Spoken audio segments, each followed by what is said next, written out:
Welcome to another episode of Catalyzing Radical Systemic Change, where it's all about discovering, mapping, and cross-pollinate what in my own language I think are the necessary stepping stones towards a planetary civilization ahead. Today's guest is Daniel Pinchbeck, and what I find particularly interesting is that in few of the books of an author, I find so many topics that I closely relate to myself. So I'm curious, Daniel, in this conversation, how your oeuvre, how your own writing and making sense and meaning of the world has developed over the years. And I think there are quite some people out there who think you're like propagating a doomsday scenario. That's not how I read your books. I only think you're slaughtering holy cows and speaking truth to power, and also not shying away really from the huge challenges we face as humanity. So for those that don't know Daniel Pinchbeck, Daniel, you've written a ton of books. You're an internationally well-renowned author. You've spanned a broad array of topics. So maybe to give the people a glance of the conversation before we dive deeper into the rabbit hole, my first question would be, maybe you start with the books that kind of made you famous, starting from Breaking Open the Head to Quetzalcoatl Returns to How Soon Is Now. Um, what made you write in this specific context, the specific book? And I think it's okay, to sketch a little bit like what's the quintessentia, like, the quintessence of the mentioned books. And then I'm more interested in like, what does that actually have to do with your own meaning and sense making? Because I know that both your style as well as the topics you cover has greatly changed in the last years. So that's my intro, Daniel. The floor is yours, so to say. And yeah, curious, how do we start this conversation? And yeah, how would you describe your oeuvre developing for somebody that has never heard or never read something about Daniel Pinchbeck? Wow, that's a lot to put on the table. There's many pieces of that puzzle, I guess. But I mean, I guess I felt a little bit rueful or hurt when you said that people would think I was a doomsday thinker. I don't, I don't know what the sort of general perception of my thought or my work is. But yeah, I don't think I was ever. I tried to really look at systemic possible solutions and wrote about the kind of prophetic modes of the indigenous, wisdom through the Mayan calendar and the Hopi prophecies, and correlated that maybe with Judeo-Christian ideas of the apocalypse and so on, but not as a doomsday kind of idea. But I think, I was always kind of looking for solutions and trying to figure out how we could, the kind of things that you're interested in, systems change, reorganize society, and so on. But I think in a way, people projected that onto me. Like even the New York Times called me like a doomsday thinker. And particularly if you look at like How Soon Is Now or the documentary we made in 2010, 2012 Time for Change, we were, the whole idea was to kind of, utilize this sort of prophetic framework as an opportunity to catalyze like a civilizational, like self-reflection process, particularly in terms of the indigenous cultures and what they might offer us, not in a sort of romantic or sentimental sense, or like trying to like co-opt their spirituality or whatever, but how they were often, organized so that they were in, resonance with their local ecologies and were able to maintain themselves without like extracting or despoiling, their environments over many centuries. And in some cases also had truly non-hierarchical ways of organizing society. Not always. A lot of them also had, chiefs and hierarchies, but a lot of times the chiefs were also kind of not really capable of ordering people around. Anyway, we can come back to that. But a good book on that, which I talked a lot about in How Soon Is Now, is Pierre Klaus, who was an anthropologist, wrote Society Against the State. And he argued that like Amazonian tribal or indigenous societies were particularly organized so that hierarchical power could not develop in the way it has in maybe our society. So yeah, so you asked about my books. Of course, I've talked about that many times at this point. I grew up in New York. My parents were artists. My mother had been part of the Beat generation in the 1950s. So she had been dating Jack Kerouac, who wrote On the Road when she was like 21, and he was like, I don't know, 34 or something. So she was with him when On the Road came out. And a lot of people don't even, younger people now don't even seem to know, often to my kind of surprise, about the Beat generation, which is kind of receded into the past. But On the Road and Howl were very generation defining books that were part of this kind of movement of, shift of consciousness that led to the hippie movement of the 60s. The Beats were, huge inspirations for, the Beatles and Bob Dylan and the whole, cultural revolution that started. That was, a sort of consciousness revolution, that ultimately focused on spontaneous awareness, immediate perception, kind of spontaneous creativity, and so on. And my father was an abstract painter who came to New York when he was young from Brighton, hoping to be part of the abstract expressionists. But now through the internet, we would obviously know, when a movement, we could track that a certain movement had ended or stopped or whatever. Then things, information moves slower. So he had to get over here in the early 60s to discover that this abstract expressionist kind of moment had passed. And he became kind of part of this third, let's say second and a half, third generation of abstract expressionists, but never really had his like cultural moment. Whereas actually my mother wrote a book, Minor Characters, about her relationship with Kerouac and the Beats, that I still think is kind of a masterpiece called Minor Characters. She won like a National Critics Circle Award for the book in 1982. So anyway, that's the milieu that I grew up out of.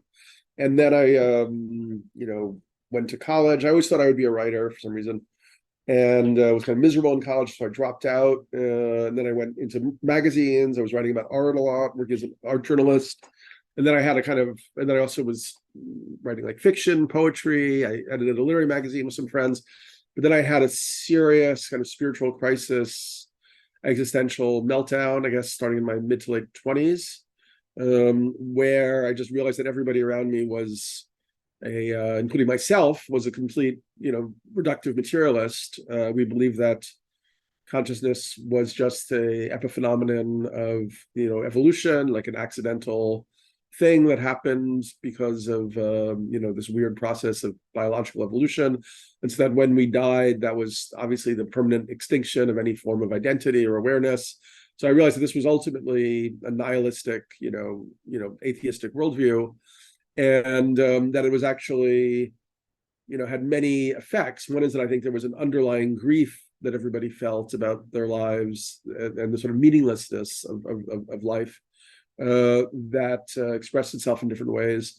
But then another is, I think it expressed itself as in the ecological sort of disregard that a sort of materialist humanist culture had for the natural environment, because where the indigenous people had like a concern for maybe like 7 generations, that it's cliche but probably true to some extent, in the future, and that nature itself was full of animated presences, like living consciousnesses and plants and stones and streams and so on.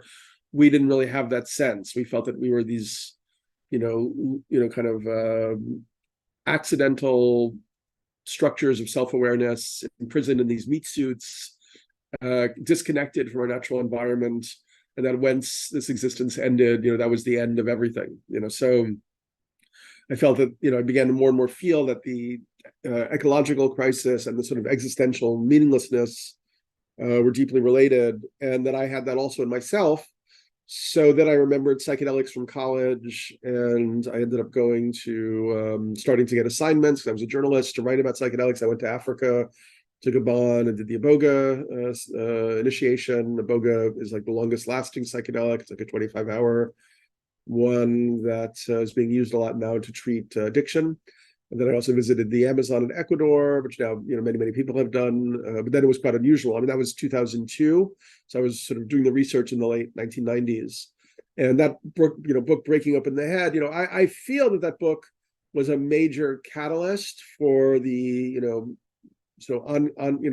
continuing psychedelic renaissance, for various reasons of my own psychology and my political kind of like blockheadedness. Like I'm not a very good political player. I feel that I've sort of been like cast out of the psychedelic establishment. Like I didn't get invited to speak at Denver. I mean, some of that has to do with other stuff, but so yeah, I wrote that book, and I think it began to shift particularly on the East Coast, you really could not talk about psychedelics without people laughing at you or ridiculing you with the undertone of like repression, like legal repression and so on. So at that point, it seemed quite kind of a brave thing to do. Then that book did pretty well. So then as I was researching Breaking Open the Head, I started reading a lot of Terence McKenna and also Jose Arguelles, who was similar to McKenna in some ways, like lesser known, a little bit more, bizarre in some ways. He also, McKenna was one of the big kind of like post-Leary, was like the big psychedelic philosopher visionary of the 70s, 80s, and 90s, who talked a lot about the eschaton or the singularity. Kind of some of his language was later adapted maybe by Ray Kurzweil, the technological singularity. But McKenna also wrote a lot about, the 2012, the eschaton, this idea that we were going to go through like a dimensional shift or a, incredible transformation of consciousness that he felt was kind of presaged by psychedelic experiences, particularly DMT, an experience in the early 70s when he and his brother went to Colombia, and he got this whole download, this transmission around the Mayan calendar, the long-term calendar of the Maya, which was a 5,125-year cycle from 3,113 BC or something like that to 2012. Jose Arguelles looked at the Mayan calendar and psychedelic vision and prophecy from a somewhat different but very complementary angle. So I was kind of learning about their sort of complementary yet different approaches to the Mayan information, inspired me to write the second book, which ended up being called 2012, The Return of Quetzalcoatl, where I was looking at the prophecies of cultures like the Maya and the Aztecs and the Hopi, who are an indigenous culture in North America, in Arizona, and then also sort of correlating that with the idea of the Yuga cycle from ancient India, and also the traditionalist writers who've been a little bit co-opted by the right wing at this point, but I still think are quite interesting, like René Guénon and Julius Evola, and also the Judeo-Christian idea of the apocalypse, a term which apparently originally from the Greek means like unveiling, revealing, the unveiling of the hidden thing. And in that book, I mainly looked at it from a Jungian perspective. So Carl Jung was the Swiss psychoanalyst who wrote a lot about synchronicity and the collective unconscious. And I don't know if it was Jung, I can't remember, or his student Edward Edinger, who talked about the apocalypse as primarily a psychological event, which they described as the coming of the self with a capital S into conscious realization. That actually the apocalypse was a process where the full contents of the self, which included all the suppressed shadow aspects and the more conscious aspects, would be integrated in the human personality, and that would allow us to make a transition into kind of age of revelation and new possibility and so on.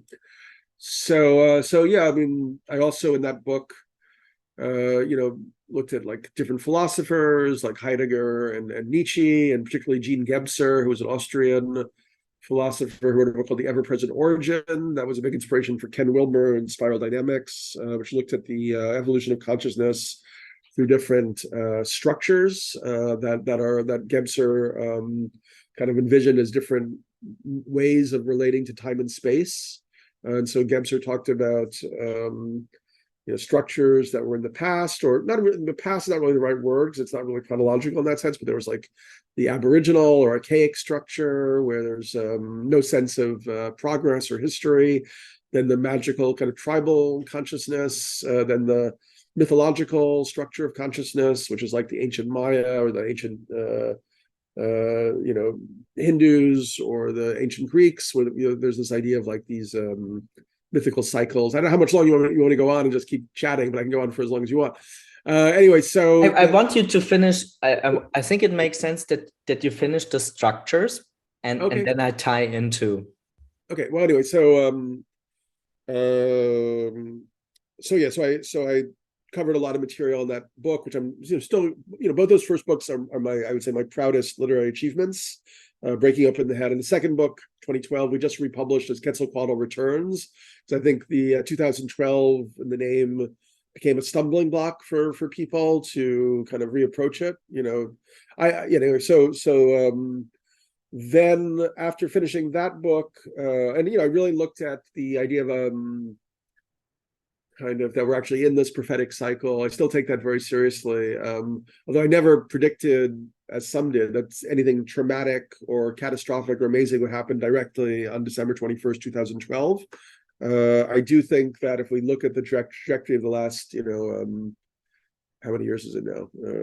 11 years or something like that. We can see there's a lot of things have changed, like the sort of, consciousness, the collective consciousness, the sort of psychological structure of humanity. It feels like, it feels like reality in itself has become, more kind of psychedelic in a way. It's almost like we've gone on a collective journey of, disintegration, hopefully maybe some kind of reintegration. We're sort of like,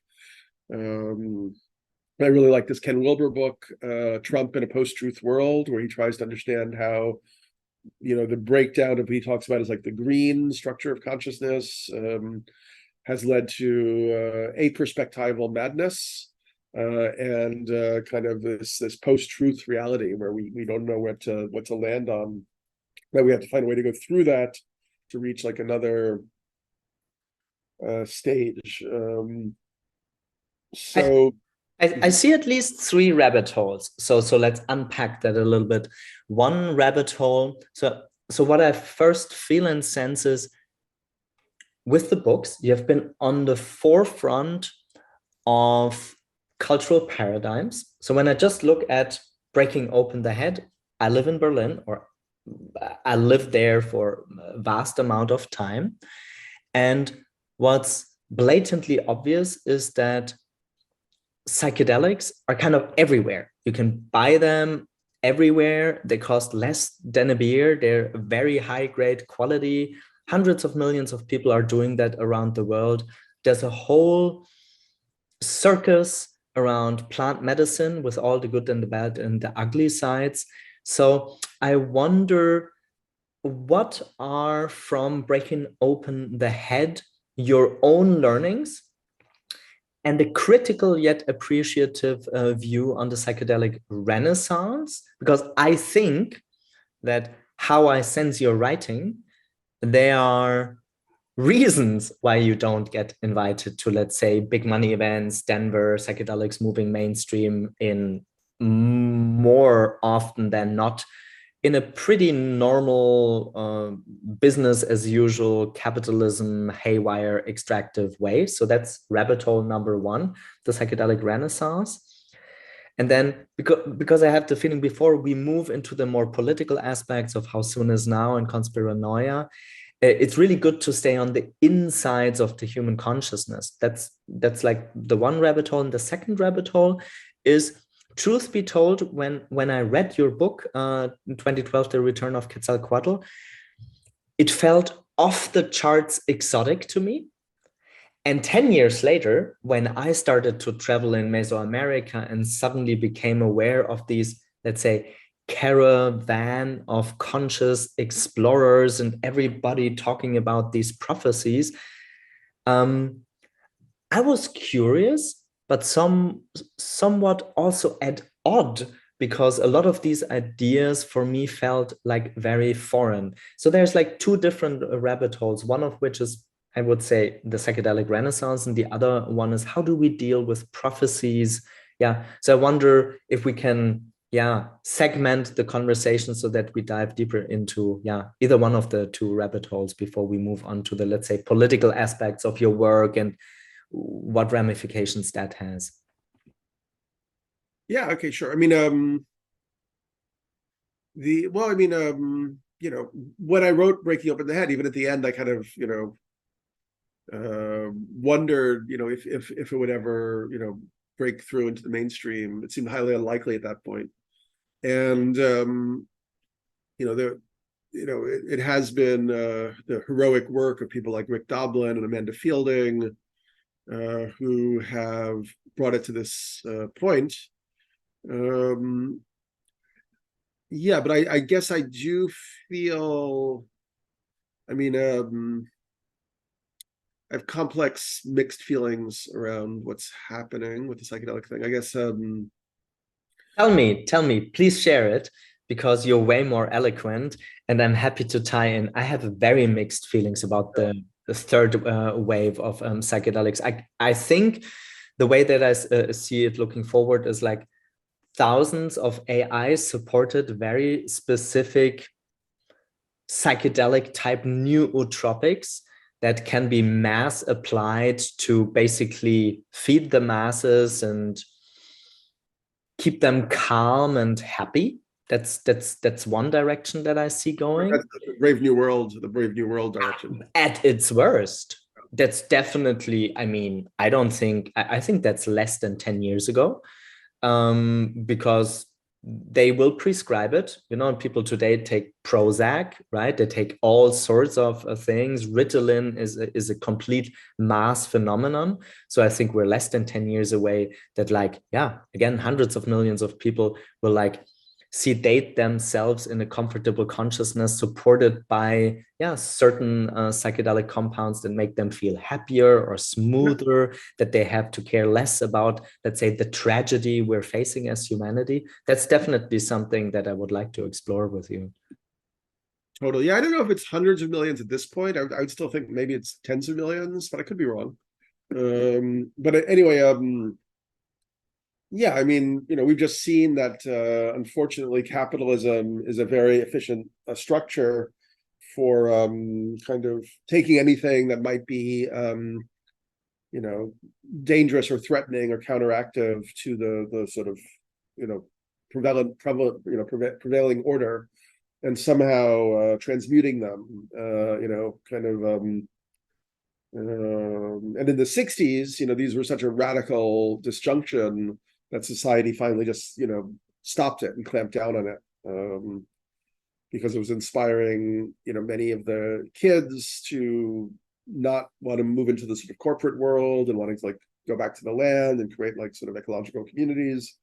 And it was inspiring all these like movements. People were having this because, one of the primary functions of psychedelics is like deconditioning or deprogramming.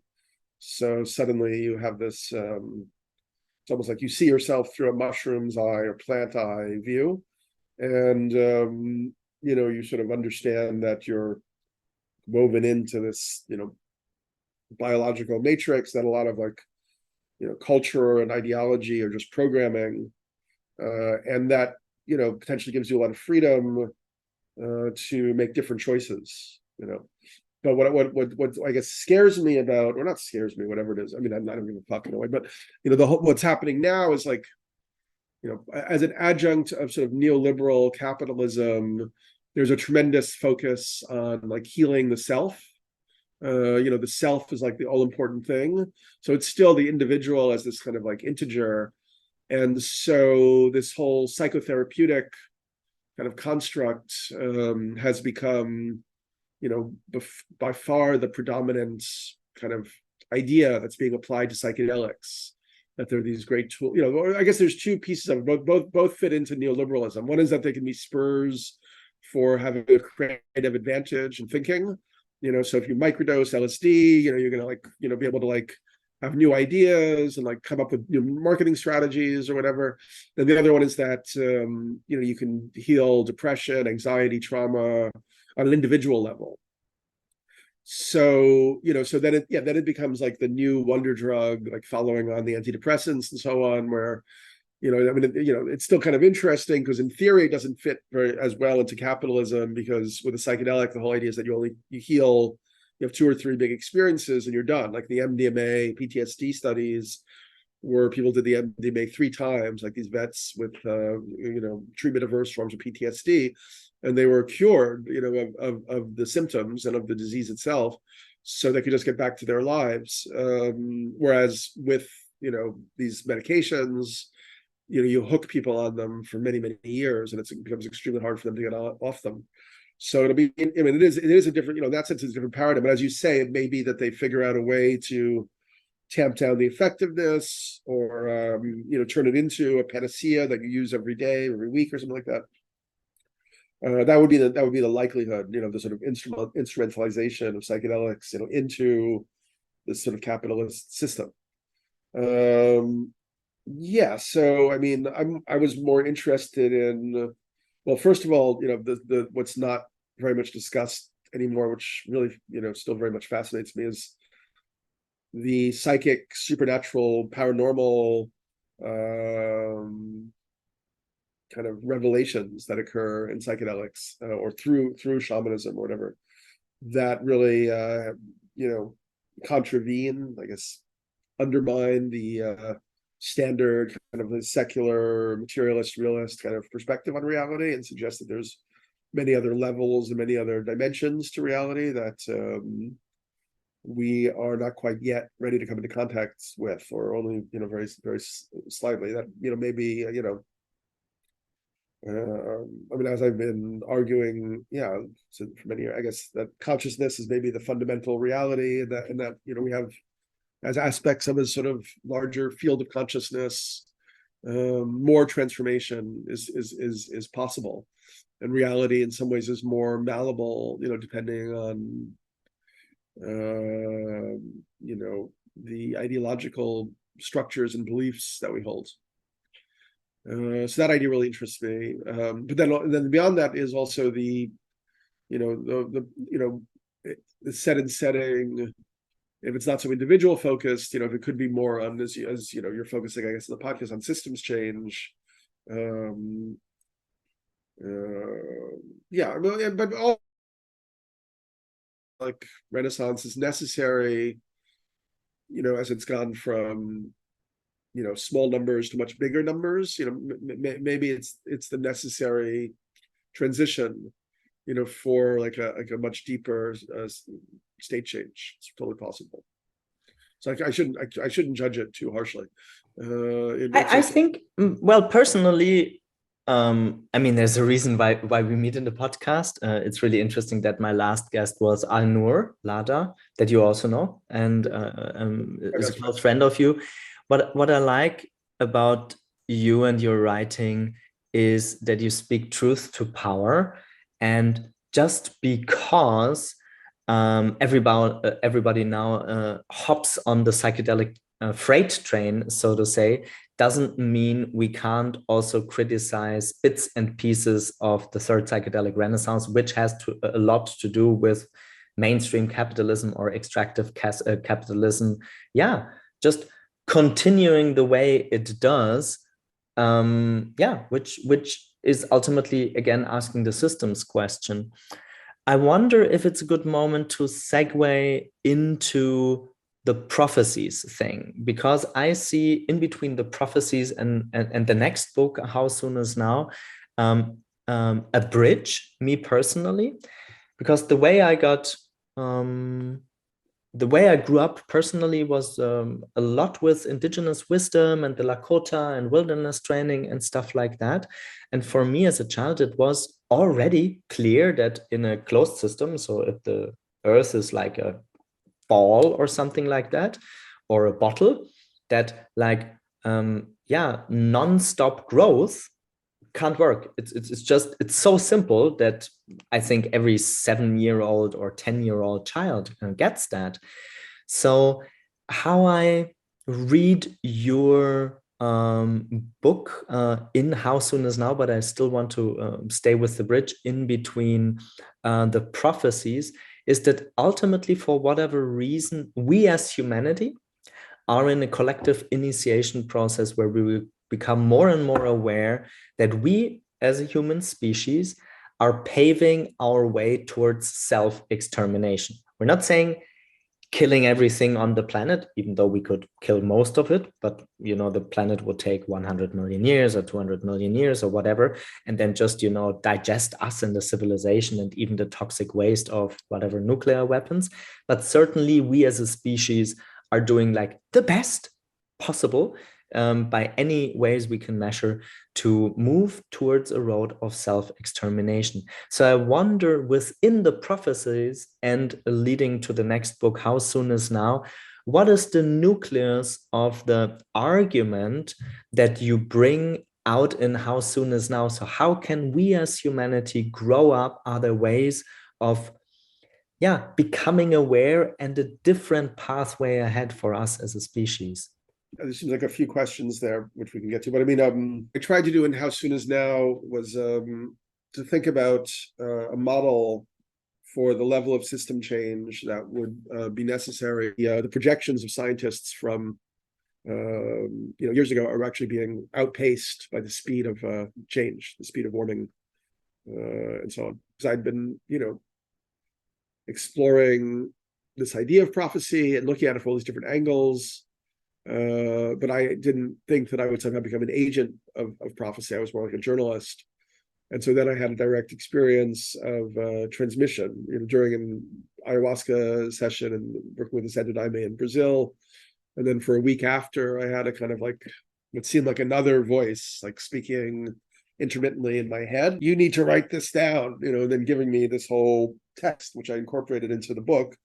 Which was not very, was less optimistic than I was being about us saving the situation. It was more like, like one of the lines was, prepare the vehicle for your higher selves. You only have a few years remaining, until the time runs out or something. So in a way, I've resisted that conclusion because, maybe it was just some figment of my mind or aspect of my psyche that was having its own trip or something like that. So what I tried to do in How Soon Is Now was like create a model for systems change, which for me there's like, I looked at it from like three different sort of levels. Like I guess, Marx talked about like base, superstructure, and infrastructure. I can't remember exactly, but anyway, so like the technical systems, like the infrastructure, the social systems, political economic systems, and then consciousness, ideology, which is distributed through kind of like media and social networks and so on, education systems. So those seem to be like these three levels, or these wheels that all like turn each other, and so when they all change kind of together in different ways. So like in a way, it's easiest for us to say, although now, as I say, it's 7 years later, it's becoming harder to imagine. The technical infrastructure changes we need to make, in terms of shifting to renewable energy, re-roofs, composting, all this stuff, which is it's kind of boring and tedious, insulation, like all these houses in cities like in New York, that become way too hot, in winter, way too, there's so many, there's so many like, we know many things that we would need to do that would help us to slow down, the rate of fossil fuel emissions, and at least extend our timeline a bit. But we, because of the way capitalism, the capitalist economic system works, we haven't really been able to do them, and we're still not able to do them.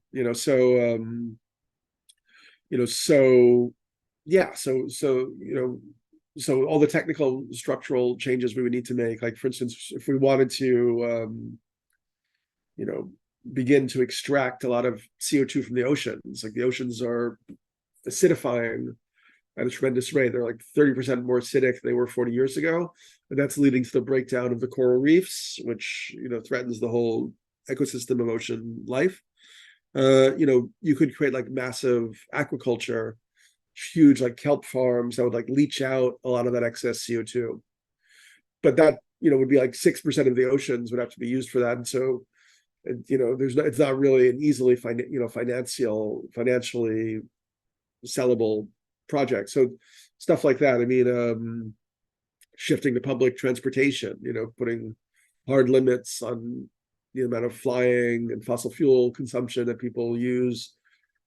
shifting to out of animal agriculture to a great extent, to, people eating lower on the food chain, agreeing collectively that for the next 20 years to preserve the future of life on Earth and humanity, we will just become much, much less impactful on the environment. And we will, survive, largely without eating things like meat and fish for a while until those systems have kind of repopulated. So you sort of need like, you need to map out the technical infrastructure. You need to think about what actually needs to happen, in terms of what we know about the, finite resources, the limits.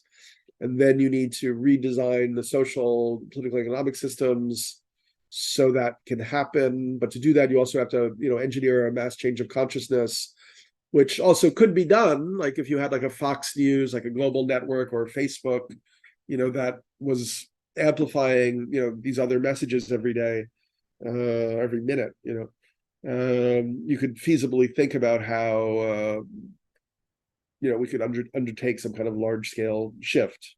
Can we stay with that point? Because Sure. I've been sharing a lot about ultra large scale infrastructure change. I had a good dozen or so about, let's say, leading edge impact investing, new asset structures, and so forth. So I wonder, how do you imagine on a societal, cultural, conscious level, let's say, terraforming size, to really transform the values, incentivize people, give people hope? How do you imagine that, even if you have not written about it, or maybe you have written about it? I know it's a part in How Soon Is Now, but that's definitely a rabbit hole that I want to explore with you.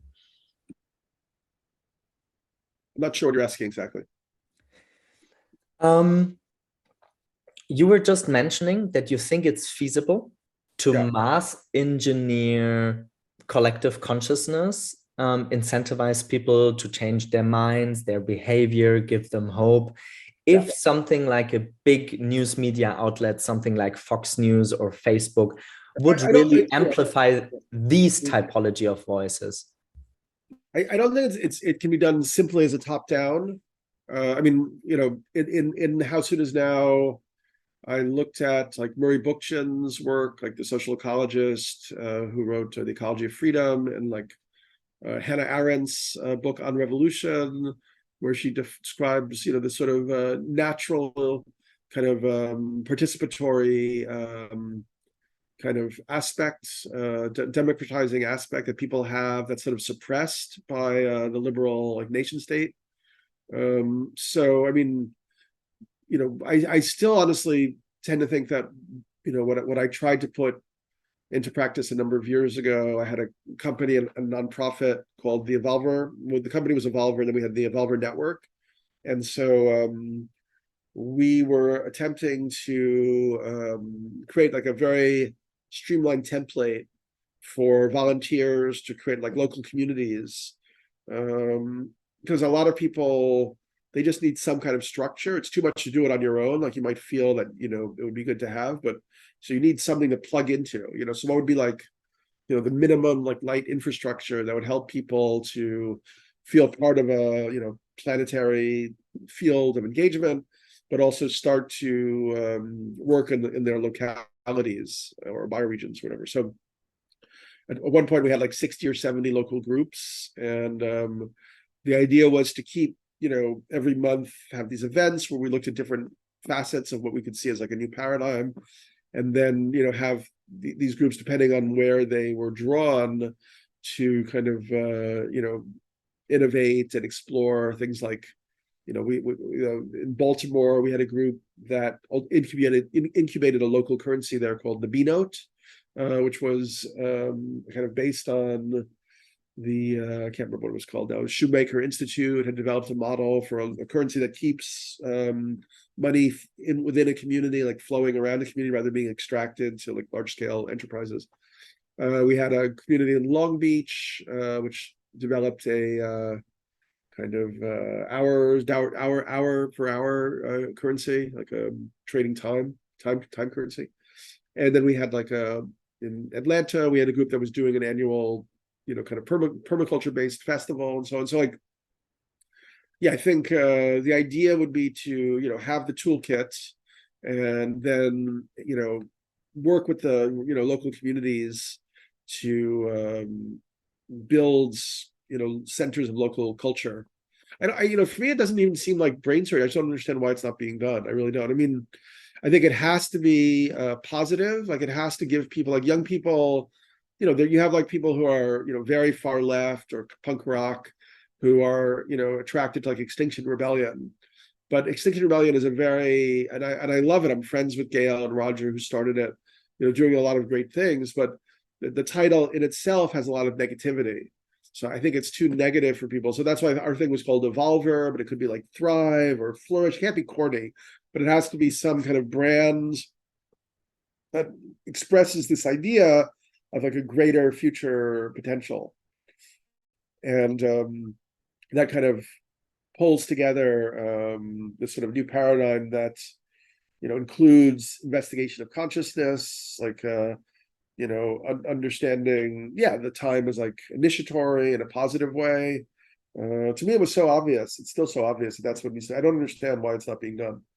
And But then, I think yeah, it's for the first time in the podcast that I do not necessarily agree, because yeah, the amount of positive examples, if you just click on YouTube, you will find anything from exploring psychedelics, setting doses, how to set up a local permaculture group, how to garden yourself, how to find the right tribe. So I have the feeling the information is out there. I agree that it could be way more amplified. But my gut feeling is, when I look at my own career as a social entrepreneur, fact is simply that following the lines of extractive capitalism and just getting a corporate job that's well paid is just so much less of an hassle than me as a social entrepreneur the last 17 years try to make a living and promote meaningful projects and get financing for that and find new ways of business models and participatory structures and new governance models that go beyond just top down.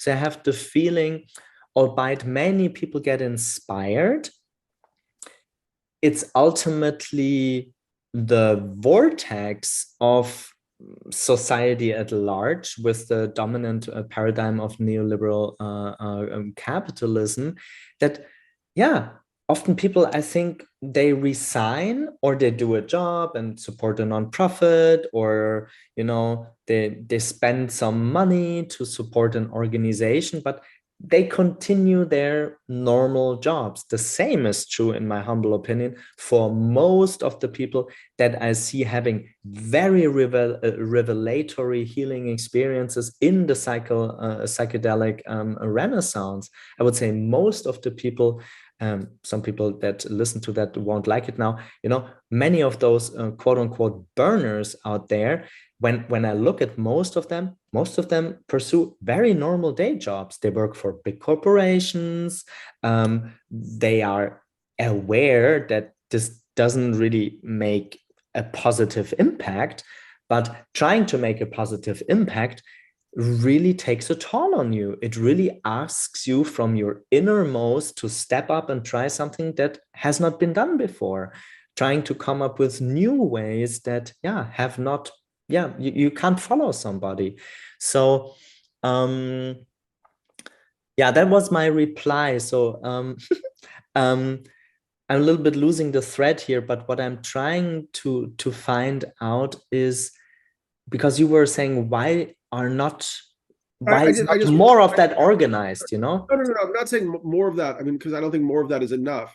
I think it needs to be like a sort of there needs something like a flexible orchestration, like that has the a brand like component, because brands do bring people together. They allow for efficient utility and use of resources and so on. So you know it would be finding like the juncture between an anarchist, decentralized model and a top-down kind of like corporate model. Like I don't think, I think we need both, you know, and but I don't think they're antithetical. I think that there is a way. It's just like part of our problem is that we're often very trapped in dichotomist or dualistic kind of thinking. I mean, just, you know, this morning I was looking at the whole game A, game B thing that like Jim Rutt and like Daniel Schmachtenberger are all focused on.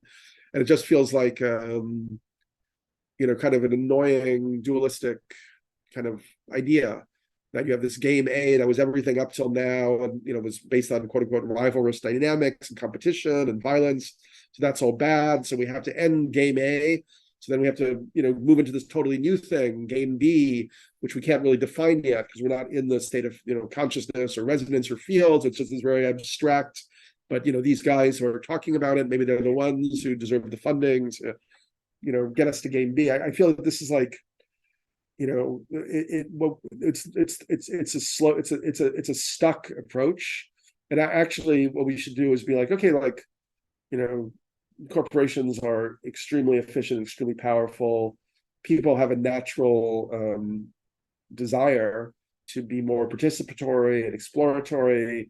You know, we can somehow, this is what I was trying to do with Evolver. This was the model, which we just didn't have the runway or the time. I mean, that's my frustration because like, if you read like the book Dark Money by Jane Mayer, she was a New Yorker writer who, there's a few books about it now, how the Koch brothers in the 60s realized they were these oil magnates in the US.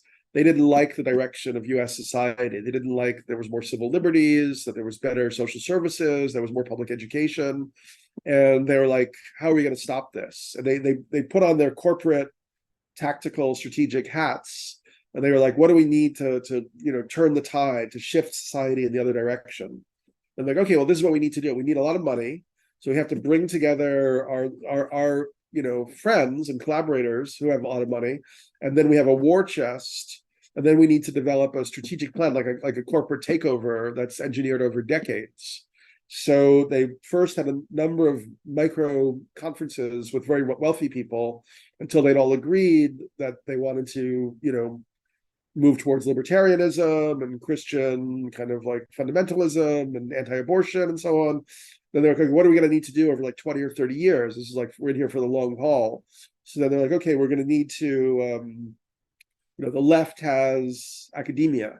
So we need a counter academia. So we need to buy, you know, academic departments. They basically paid for like economics departments at the University of Chicago and elsewhere, you know, and also the left has like magazines and think tanks. They created their own, like the Heritage Foundation, Cato Foundation, and so on. The left has grassroots activist movements, you know, so then they created the Tea Party. So they, you know, which was, you know, top-down funded. It was more like AstroTurf than grassroots. So, but you know, but then every time there's an article in the paper, they always try to, you know, journalists always have to do balance. So it's like, if you talk about this, you talk about that. So, you know, they created this false equivalency between these, you know, truly popular movements and their, you know, kind of top-down, you know, kind of efforts to retake American society. And they're like, okay, like one way really to do this is the Supreme Court, you know. So they charted a path to, you know, move the Supreme Court into a radical right direction. So yeah, so that's what happened over the last, you know, 40 years, and now the U.S. is in a total clusterfuck, you know. The left has never had the capacity to do that. Part of the problem is that the funding isn't available, you know, the quote unquote left, because you know, it's you know, well, even progressive minded wealthy people are, you know, benefit from, for instance, you know, disempowered unions or no unions. Like Jeff Bezos, who in theory is like a sort of liberal Democrat, he owns the Washington Post. You know, the way they treat their workers at Amazon is disgusting, and people get, you know, in England they're getting heart attacks all the time and so on. So you know, so he doesn't really have a, you know, kind of personal kind of desire to see, you know, unionization, you know, much stronger, you know, which would cut into his unbelievably ridiculous profit margins. So, you know, with Evolver, we had, you know, a few $100,000 and a few years, and that's all we got. we didn't have the chance. I mean, if you read Dark Money, they were like, we tried this, okay, that almost works, then we'll redo it, we'll start another thing like that. And if we'd been able to do that, if we'd had even like, $20 million, to field test and try again and again, try different, branding, try different strategies, I think it could have become something very powerful, let alone 500 million or a billion, which isn't even that much these days. There are people sitting on $80 billion, $100 billion. So that, that to me, that's the only reason, I mean, we know that, something like over 50, I don't know what the percentage is, but, a huge amount of young people in the US are now, very interested in socialism. Bernie Sanders would have won the presidential election if the Democrats hadn't blocked him, because of their fealty to Wall Street and the fossil fuel industry and so on. So yeah, so there's that on the political side. I wonder.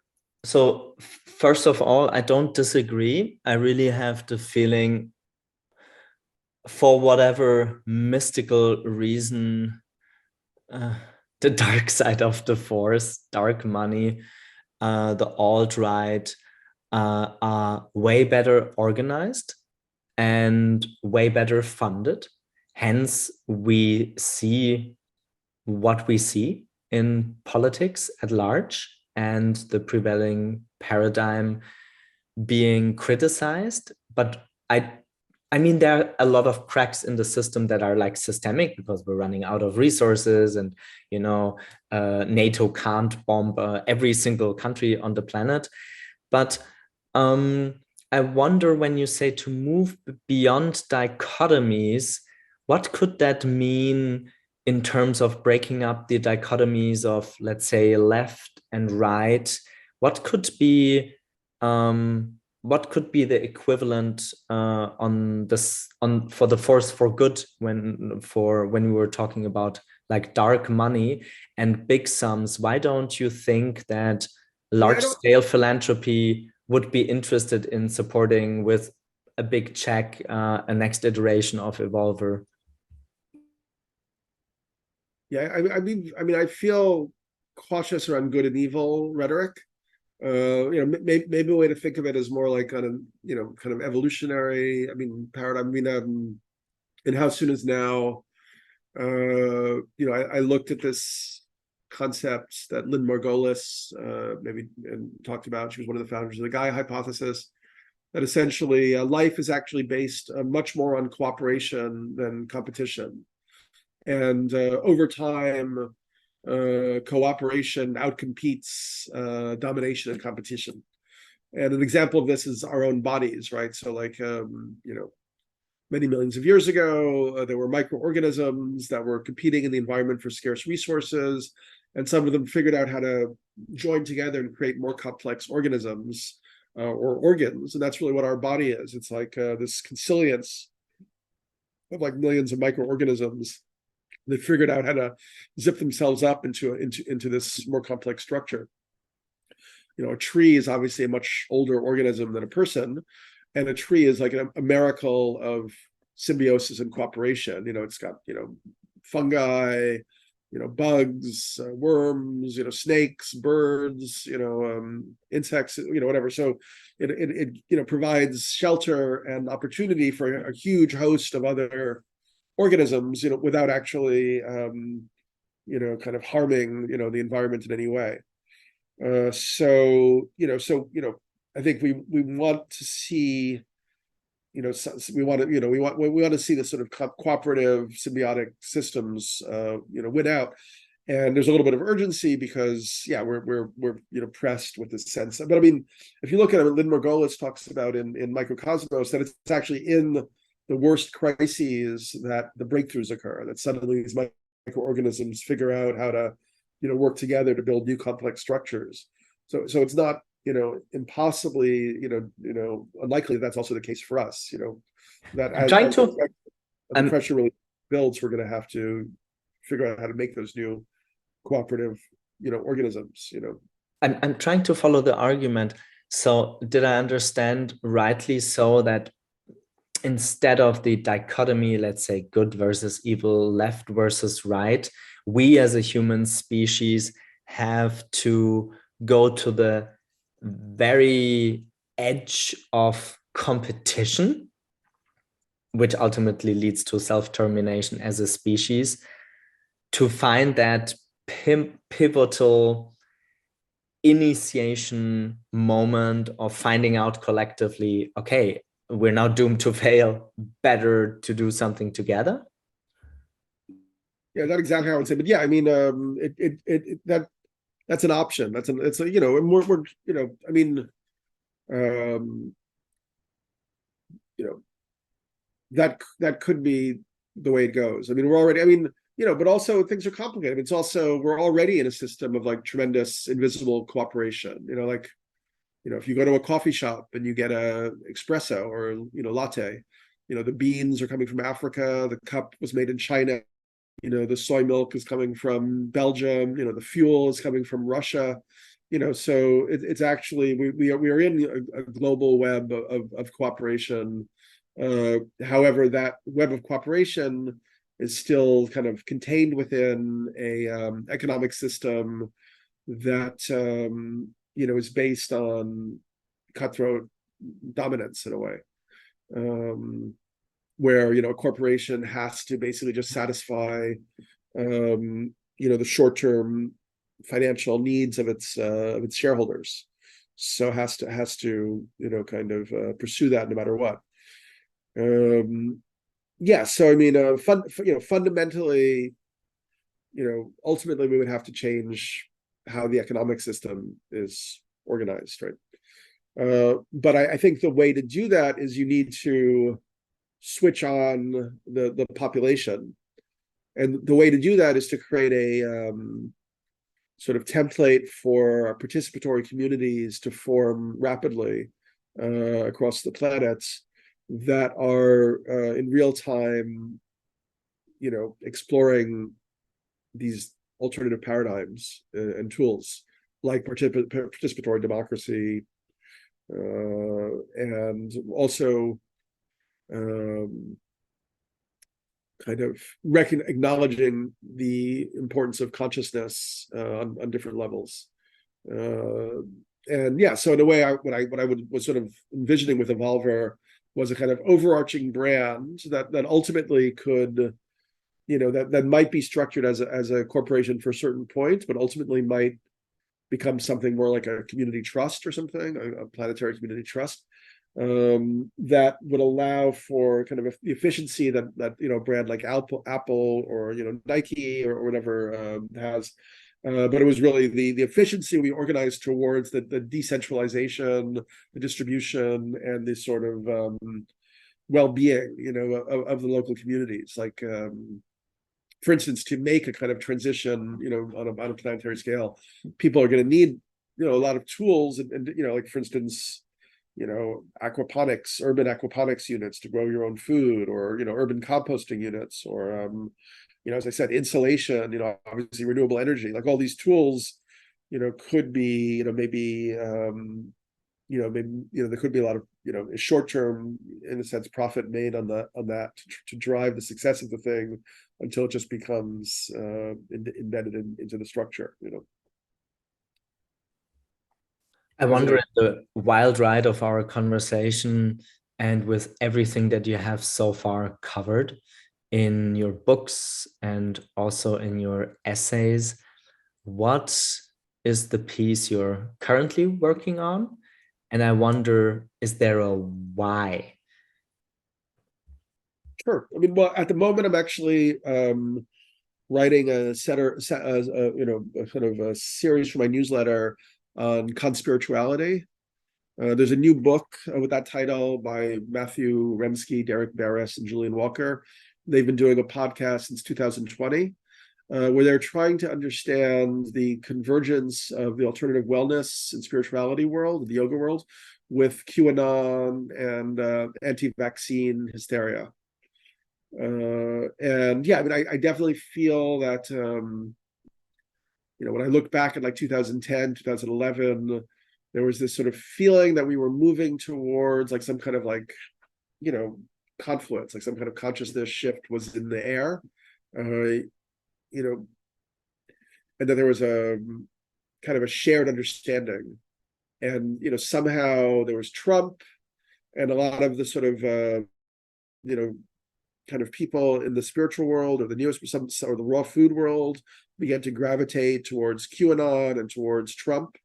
You know, people declared Trump as a light worker, like mediums were giving, you know, channels and so on. And then, you know, with COVID, there was even a further breakdown, let's say, of any form of trust in probably most, you know, biggest in the U.S. You know, maybe not, I don't, but there was a, yeah. Ever since then, it's felt like there's sort of total fragmentation and shattering, and you know, people have kind of lost their moorings to a certain degree. So I've been looking at that through this. Ken Wilber wrote this book, Trump in a Post-Truth World, back in 2016, where he talked about how you know, the reason that, you know, Trump succeeded, and in some ways maybe why Trump was even necessary, was, you know, in his spiral dynamics interpretation, there was a form of consciousness, you know, he gave them different colors, called green, which kind of reached its apotheosis in the 60s. So it was like, you know, focused on civil rights for all, you know, universal ideas of justice and so on, but also had this idea of there not being any privileged perspective, no universal truths and so on. So the deficient mode of that became clear in the 70s and 80s with certain forms like French deconstruction and this idea that, you know, there's no absolutes, there's no universal truth, every perspective is equivalent. And then when that got compounded by the internet and social media and anybody having a voice, we kind of lost our moorings as a society. So, you know, but that, you know, Wilber argued is perhaps necessary for this next structure of consciousness that he talks about as the integral, which is also the term that this guy Gene Kempser used in The Ever-Present Origin to kind of, you know, coalesce and emerge. So another big interest of mine has been recently this philosopher Bernardo Kastrup, who wrote a book called Why Materialism is Baloney and another book called The Idea of the World. He was a scientist who worked at CERN, so he really was steeped in like the scientific method and rationality and so on. Then he got PhDs in philosophy, and he's basically arguing for the perspective of analytic idealism, which is essentially the idea that consciousness, not matter, is the ontological primitive, and that essentially it's much more rational at every level to understand the universe as a projection or expression of an indivisible kind of instinctive field of consciousness. That we are all expressions, temporarily dissociated alters of this consciousness field. And then, you know, based on that, he sort of builds that up in different ways. For instance, he talks about how that allows us to understand the world as meaningful again and as you know, in a sense, allegorical in a way. You know, just as dream symbols have meaning, it's like we're sort of living in this collective dream of consciousness. So basically, what he says is pretty much what Tibetan Buddhism says or what Vedanta says, but he's now formalized it in, you know, Western analytical language, to a very sophisticated level, where he can really, you know, if somebody sits with it, who's maybe from a materialist perspective, they can actually kind of reorient themselves towards a different understanding. So, and I'd actually even wrote about idealism, although Kastrup wasn't writing back then, when I wrote Return of Quetzalcoatl in 2006, looking at Amit Goswami, who defined himself as an idealist.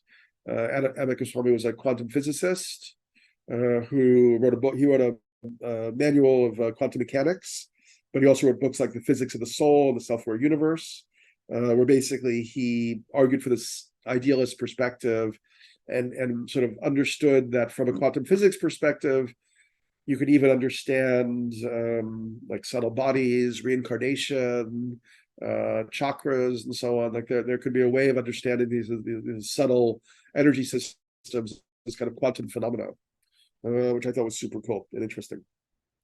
So yeah, for me, Kastrup and Goswami and a few other thinkers have really helped us put these pieces back together in a way that it actually could be a sort of Copernican revolution for humanity in terms of how we're thinking about the nature of reality.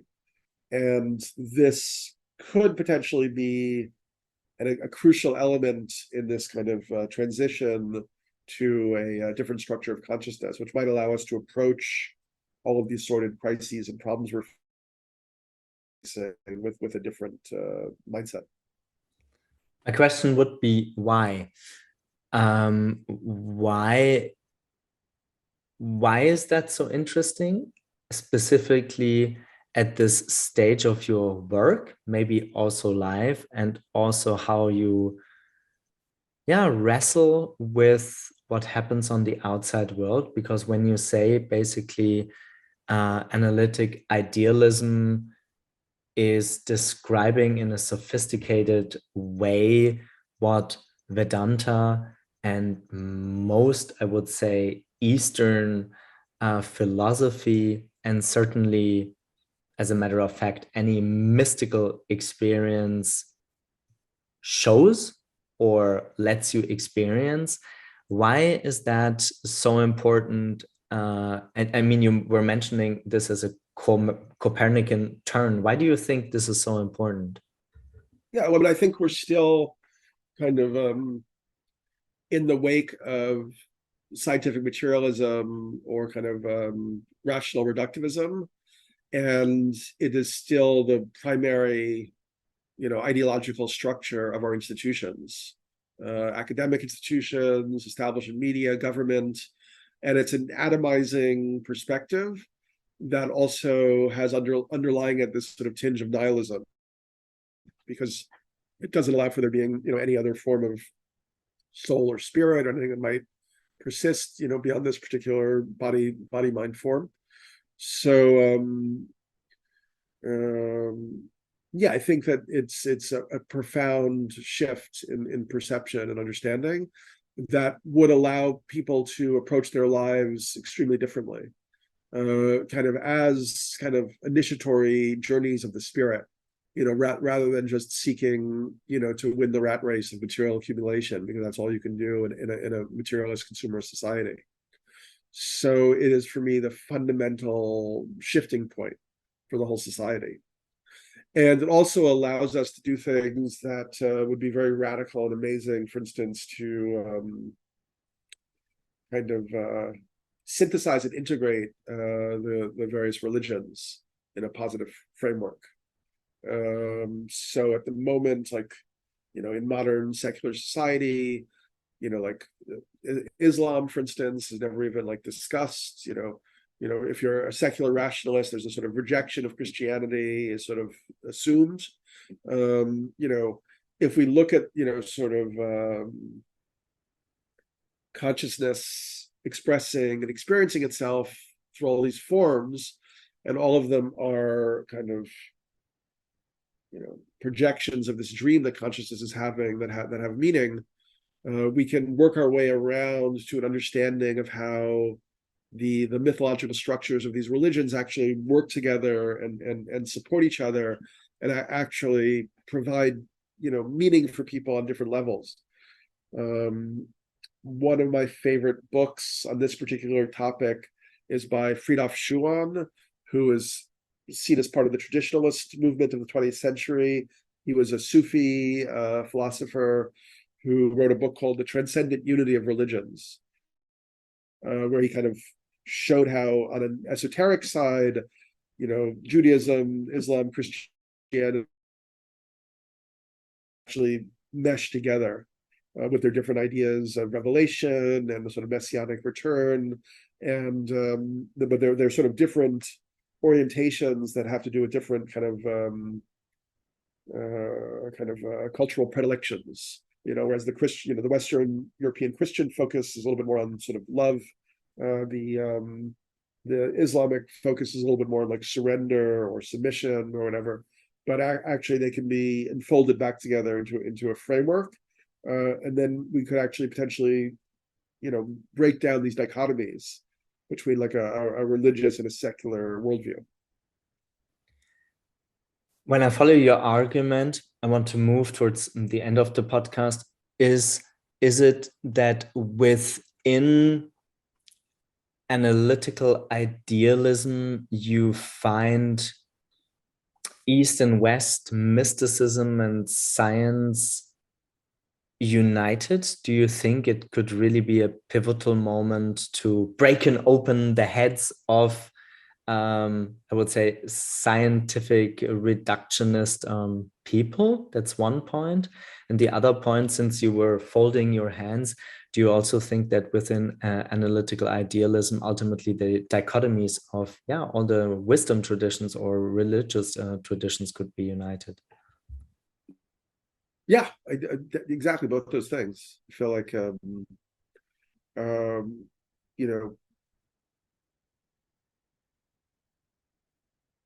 you have many people now who are having psychedelic experiences that are, powerful and useful for them, but they're the sort of setting, maybe is still the sort of rational materialist kind of ideology, because an alternative is not present as strongly in the culture. I think that if you take the time, which I really do recommend, to read Why Materialism is Baloney and a couple of his other books, it becomes apparent that analytic idealism is a much more logical understanding of kind of the fundamental nature of reality. And ultimately, better ideas will win out often. It may take a while. So yeah, this is an opportunity for a much better idea to help us, get through this, whatever this is.